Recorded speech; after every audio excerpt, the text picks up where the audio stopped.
Hello guys, welcome back to our channel Wins World TV. So former unified IBF and WBA Super Bantamweight World Champion Murodjon Akhmadaliev, suko na at pagod na kakahabol kay current undisputed and 4 World Division Champion Naoya Inoue aka The Japanese Monster, dahil sa hindi ito paglaban at panay takbo sa kanya bilang mandatory challenger niya. Dahil sa paglabas ng kampo nitong si Naoya Inoue tungkol sa sunod nitong makakalaban, ay tila dismayado na naman itong si Murodjon Akhmadaliev, dahil hindi na naman matutuloy ang laban nila ni Naoya Inoue, dahil ang lalabanan ni Naoya Inoue ay si WBC top contender na si Alan Picasso ng bansang Mexico, ngayong buwan ng Abril taon kasalukuyan. Kaya talagang dismayado ang kampo ni Murodjon Akhmadaliev, pati si Eddie Hearn ay galit na ito.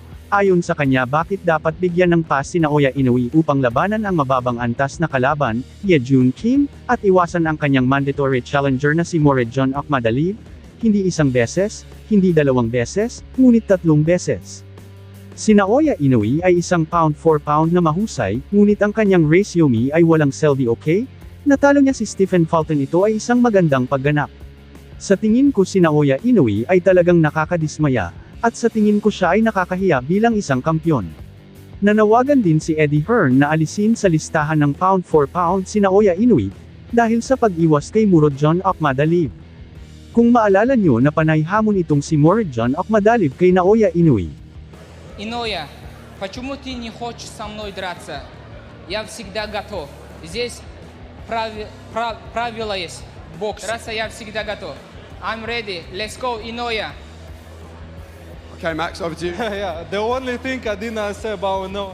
Ayon kay Murodjon Akhmadaliev, kung ayaw daw siya labanan ni current undisputed and 4 World Division Champion Naoya Inoue, ay kailangan daw niya ito ipaliwanag, dahil siya daw ay sumusunod sa rules at sundin din dapat ni Naoya Inoue ang rules, bilang mandatory challenger niya ay dapat labanan siya ni Naoya Inoue.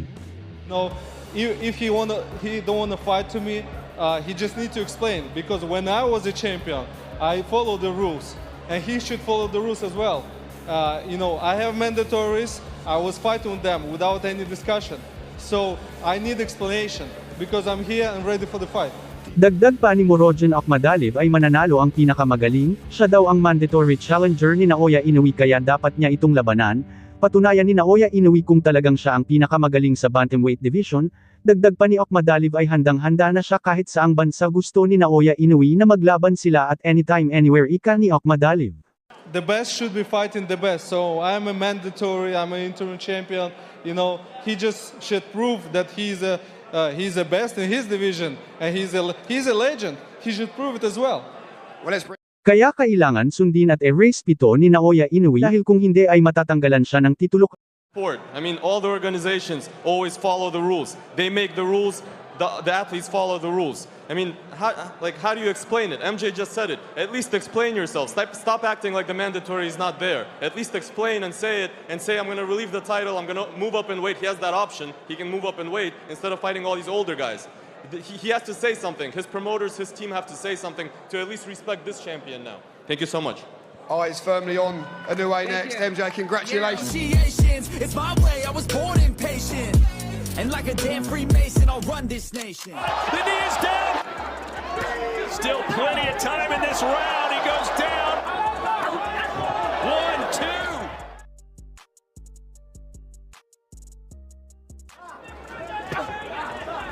2. He has been absolutely fantastic. This is the guy we saw. Single bomb.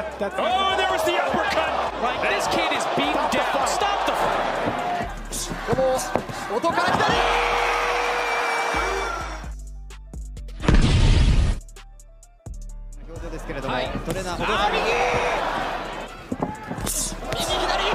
さあライトがこの場合を突き刺って左のボディーだ倒れた右から左のボディー日本の主砲井上尚弥ボディーその可能性を示唆しました可能性も高いし、また世界タイトルマッチでの連続だ。まあこのボクシングどこの国でやったってそれはみんな見たい。 Dagdag pa sa ating mga balita, so ayon sa mga boxing fans ay hindi kakayanin ni Murodjon Akhmadaliev itong si current undisputed and 4 World Division Champion Naoya Inoue. Dahil sa taglay nitong katangian na talagang kapag ikaw ay nataman ay tiyak may paglalagyan ka. Isa na dyan ang mapaminsalang body shot nito, na napaka-epektibo at napakalakas dahil kabisado na niya ang bawat galaw para makatama sa kanyang target. At hindi lang yan dahil gumugugol talaga ito si Naoya Inoue ng oras para mag-focus sa pagpapalakas ng kanyang pangunahing teknik, kaya ganyan kalakas ang body shot ni Naoya Inoue na kapag makatama ay tiyak mapapaluhod ang kanyang kalaban sa iniwan nitong sakit, dahil sa impact ng kanyang lakas. Sunod dyan ay ang uppercut combination, kasunod ng body shot ay madalas nating nakikita na kanyang ginagamit sa kanyang mga kalaban na naging sanhi ng pagkatumba nito. Meron ding taglay na bilis at lakas ng kaliwat kanang kamao itong si Naoya Inoue, na maski si Nonito Donaire ay umamin na hindi niya alam kung saan nanggagaling ang mga suntok ni Naoya Inoue, dahil sa taglay nitong bilis. Meron din siyang teknik na single job na tila mahina lang kapag ito ay tumama, ngunit sa oras na matamaan ka nito ay talagang napakalakas ang impact. Mahalaga ang single job ni Naoya Inoue sa kanyang depensa, dahil dito ay napapanatili niya ang distansya para hindi makapasok agad ang mga suntok ng kanyang kalaban. Hindi lang yan, dahil ginagamit din niya ang kanyang job punch para ma-set up niya ang kanyang power combo uppercut and body shot. May kakayanan din si Naoya Inoue, na sumugod ng sumugod sa kalaban at handa sa anumang counter-attack para sa kanya, kaya lahat ng naging kalaban ni Naoya Inoue ay hindi nakaligtas sa kanyang mapanlinlang na estilo. Solid din kung dumipensa itong si Naoya Inoue na kapag naglaban sila ni Akhmadaliev ay tiyak na mahihirapan sa kanya ang naghahamon na si Murodjon Akhmadaliev. Ano sa tingin nyo guys, kakayanin kaya ni Murodjon Akhmadaliev itong si Naoya Inoue?